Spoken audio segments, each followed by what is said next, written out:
अगर मैं कहूँ कि 2025 की मोस्ट एंटिसिपेटेड वेब सीरीज़ कौन-सी है, तो उसके अंदर कोई शक नहीं कि वो डेयरडेविल बोर्न अगेन है, जो कि 4 मार्च को आएगी। इसके अंदर 9 एपिसोड्स होने वाले हैं और इसका पहला ट्रेलर आ चुका है और इसके ऊपर मैं प्रॉपर ब्रेकडाउन करूँगा, जिसका मैंने रिएक्शन भी किया था, वो आप जाके देख सकते हैं।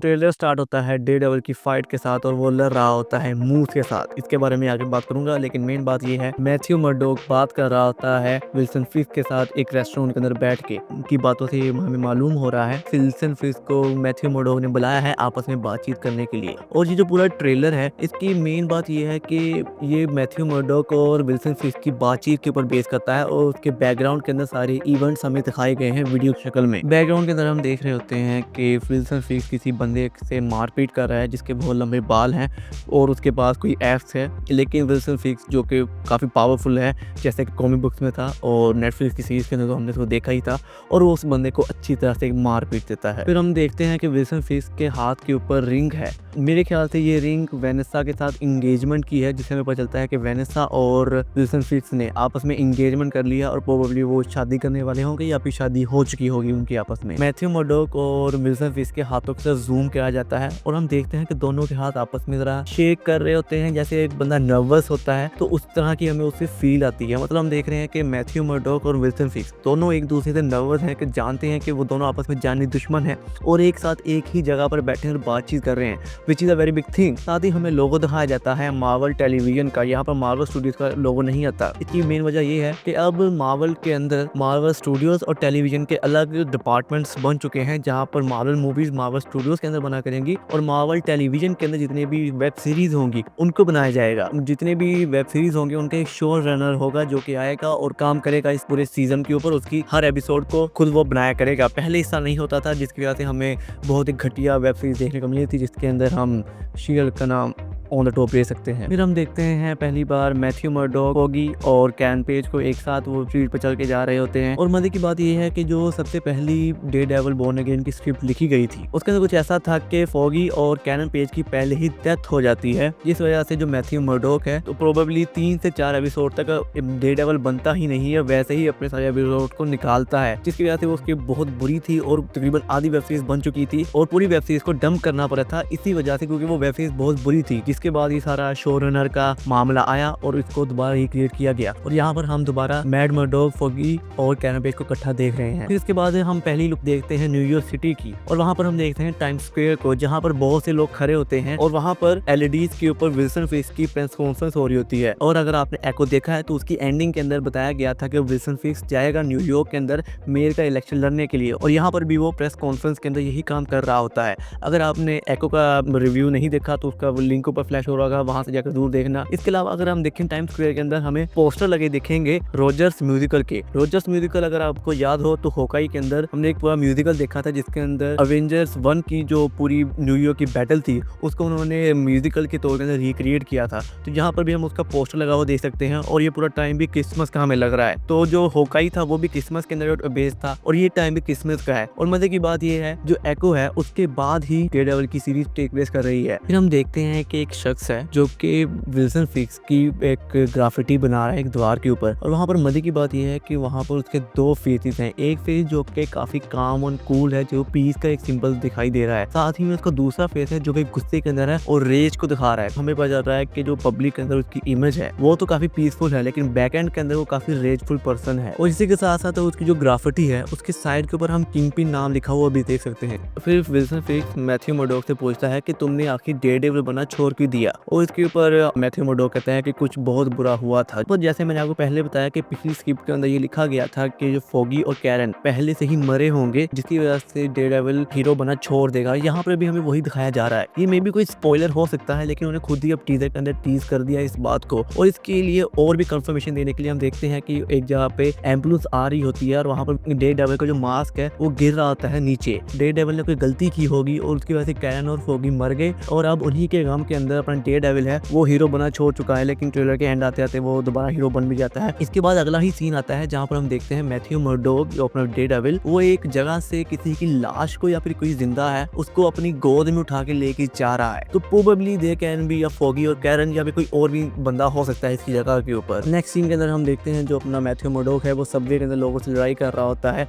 जो कि खुद मार खा रहा है, लड़ तो नहीं रहा होता है, लेकिन आगे जाकर वो उनको भी पीट देता है। और यहाँ पर ये वही टाइम होगा जिसके अंदर मैथ्यू मर्डोक डिप्रेसिव होगा फॉगी और कैरन की मौत की वजह से। मैं दोबारा बता दूं कि ये एक थ्योरी है कि वो मर चुके हैं। साथ ही में हमें फर्स्ट लुक मिलती है बुलजाए की, जो कि जेल के अंदर बंद होता है। और बुलजाए जिन लोगों को पता है नेटफ्लिक्स के ऊपर देखा है वो कितना खतरनाक विलन था सीजन 3 के अंदर नेटफ्लिक्स पे, और सच में उसने डेयरडेविल की नाक के अंदर दम करके रख दिया था और बहुत पावरफुल एथलेटिकल बंदा था वो। इन द नेक्स्ट सीन हम देखते हैं कि बैंक के अंदर रॉबरी हो रही होती है और वहाँ पर अपना डेयरडेविल भी मौजूद होता है और वो उसको पकड़ लेते हैं, लेकिन अगले ही कुछ सीन्स के बाद हम देखते हैं वो उनको ही मार पीट रहा होता है, वही अपना सुपर हीरो एक्शन वगैरह कर रहा होता है। फिर एक सीन देखते हैं जहाँ पर एक बंदा है जो काफी ब्लर किया हुआ है, वो हमें सही तरह दिख नहीं रहा, वो किसी के ऊपर गन पॉइंट कर रहा है। तो अकॉर्डिंग टू मी ये विल्सन फिस्क का कोई बंदा हो सकता है जो किसी और को असैसिनेट करने के लिए गया हो, क्योंकि हम सीरीज के अंदर आगे देखेंगे भी कोर्ट केस चल रहे हैं और बहुत सारे मामला हो रहे हैं। तो ये इस तरह कोई मामला हो सकता है कि विल्सन फिस्क ने किसी को मारने के लिए भेजा हो और अब उसके ऊपर केस चल रहा हो, जो कि हम आगे ट्रेलर के अंदर देखते भी हैं। फिर इसके बाद हमें फर्स्ट लुक मिलती है प्रॉपर मूस की,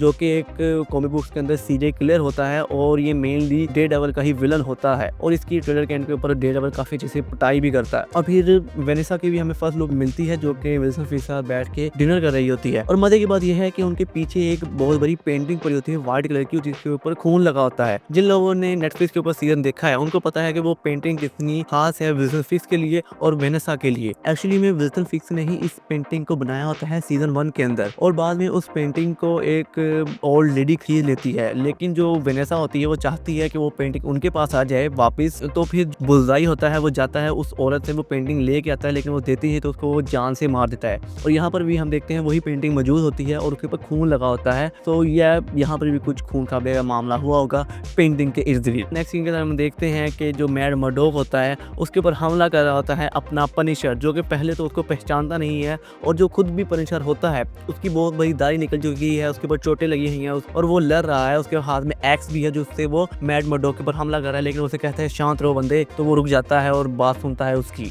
इस बात की पहले ही कंफर्मेशन मिल चुकी थी कि डेयरडेविल बोर्न अगेन के अंदर जॉन बर्थेल का पनिशर आने वाला है, लेकिन वो इस लुक के अंदर आया था ये किसी को नहीं पता था। जैसा कि हम यहाँ पर देख रहे हैं उसको काफी सारी चोटें लगी हुई हैं, उसके बियर्ड बड़ी हो चुकी है, प्रोबेबली इसके साथ भी कोई बहुत बड़ी ट्रेजेडी हुई होगी जिसकी वजह से उसकी ये हालत हो चुकी है। बाकी सीरीज के अंदर हम देखेंगे जब अगला जो भी टीजर वगैरह आएगा उसके अंदर हम देख लेंगे क्या हुआ है इसके साथ, अगर हमें दिखाते हैं ये। बाकी सीरीज के अंदर तो पता चल ही जाएगा क्या हुआ इसके साथ। उसके बाद हम देखते हैं कोर्ट रूम ड्रामा को। जैसा कि हमें पता है मैथ्यू मर्डोक जो कि एक लॉयर भी है, अगर एक लॉयर हो और उसका कोई कोर्ट रूम ड्रामा ना हो तो ऐसा हो नहीं सकता। तो यहाँ पर हम कोर्ट रूम ड्रामा भी देखते हैं जहाँ पर कैरन पेज को देखते हैं वो कोर्ट के अंदर खड़ी होती है और वहाँ पर कोई हियरिंग हो रही होती है। होप सो कि शी-हल्क ऐसा कुछ ना हो, अच्छा ही मिले हमें। इसके बाद हम अगला सीन देखते हैं जहाँ पर कुछ लोगों को किसी ने हैंग किया हुआ है मारने के बाद। तो प्रोबेबली मेरे ख्याल से ये मूस का काम हो सकता है। जैसे मैंने आपको बताया जो मूस है वो कॉमिक बुक्स के अंदर डेयरडेविल का विलन है जो कि सीरियल किलर होता है, जो कि लोगों को मारता है और डेयरडेविल उसको मारने से रोकता है। तो ये काम भी प्रोबेबली मूस का होगा। उसके बाद हमें फर्स्ट लुक मिलती है व्हाइट टाइगर की, जिसका असल नाम हेक्टर आयल है। ये भी मार्वल कॉमिक बुक्स के अंदर एक सुपर विलन होता है, लेकिन मजे की बात यह है इसी नाम का एक कैरेक्टर डीसी कॉमिक्स के अंदर भी एग्जिस्ट करता है, जो कि मेनली आई थिंक बैटमैन का विलन होता है। तो दोनों कॉमिक बुक्स के अंदर एक ही नाम का सुपर विलन तो है, लेकिन दोनों की स्टोरीज बिल्कुल डिफरेंट है। और आई डोंट नो कि इसके ऊपर केस क्यों नहीं हुआ कि उन्होंने नाम चोरी किया हुआ है, या तो मार्वल ने पहले नाम लिया होगा या फिर डीसी ने पहले नाम लिया होगा। फिर नेक्स्ट सीन के अंदर हमें दिखाया जाता है डेयरडेविल का वार्डरोब। आई मीन कि डेयरडेविल के वहाँ पर बहुत सारे सूट्स पड़े होते हैं और वहाँ पर हम डेयरडेविल के तकरीबन 5 डिफरेंट कलर्स के हेलमेट्स को देख सकते हैं,